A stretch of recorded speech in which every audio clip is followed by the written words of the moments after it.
Sports Go. Lou Williams, Clippers, as promised, open up with the ball, and the beat goes on for Lou Williams. Misses there, 107-78, Clippers out in front. Beasley, blocked by Mann, loose ball recovered by Coffey. Back to Coffey inside. Good ball movement here for the Clippers in transition. Jackson with a crossover and a reverse. Oh, put that in the highlight reel. Mr. Jackson, if you're nasty.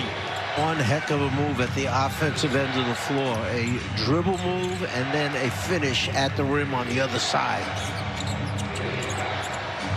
Beasley with space to improve to 3-1, second consecutive season.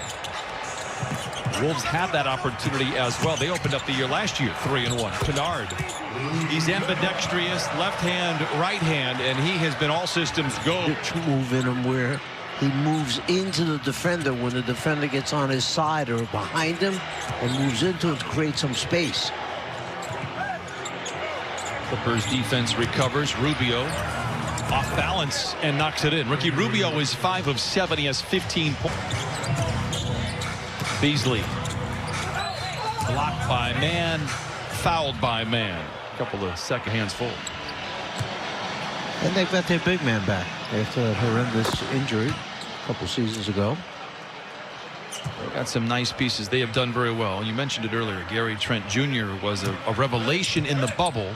Was in the locker room, probably knew what he was capable of, but a terrific story with his father. And we'll talk all about it tomorrow night. We've got you covered right here. Fox Sports West prime ticket, of course, in San Diego as well. 111-84, Clippers out in front. Under 9 to play in this one. Kennard to Coffey, open for 3. Lets it fly. Instant brew off the bench. You're excited, I can tell. I can see it in your eyes. You know, he's really hit the grounds running, that Amir Coffey. Is this thing on? Yeah. Rubio in a 2-man game with Davis calls his own number and lays it in. He must have seen from Minnesota as well. He's played with the Gophers.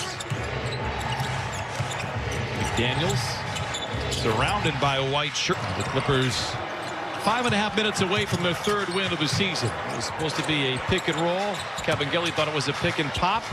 Kabengele gets it back, feeds back. Now to Coffey. Oturu. He's got good touch. Exhibit A right there.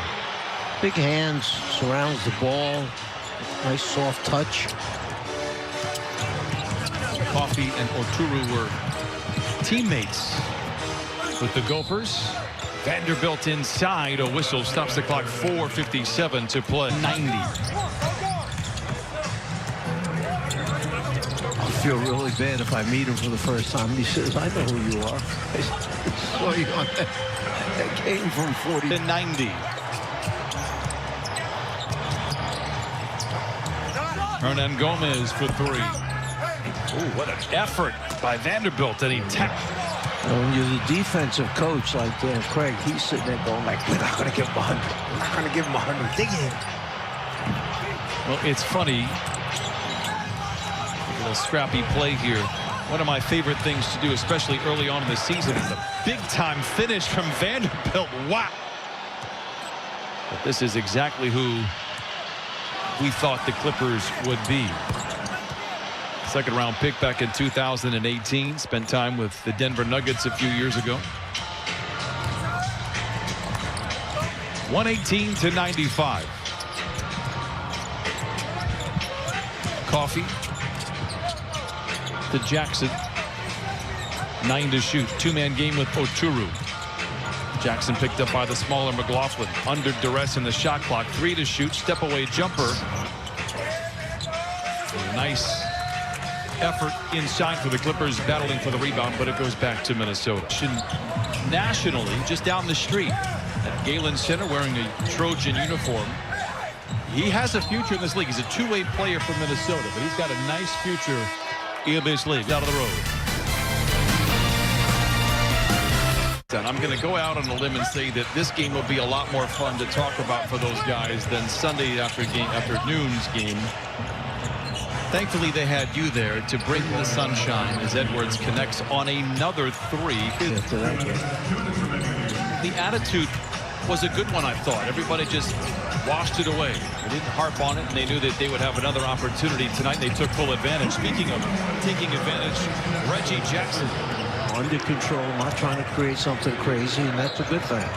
Whistle and a foul on Cabangeli. Jackson with 10 points. By the way, the Clippers, after going 4-point shooting ever, it was not close, but it wasn't. So they dodged that in the history books, thankfully, as the free throw falls 121-98. No Karl Anthony Towns from Minnesota, and it seems like it will be at least a week before he is back. And they brought in D'Angelo Russell. We talked about it earlier, but they've only played 3 games together. 2 this year, 1 last year.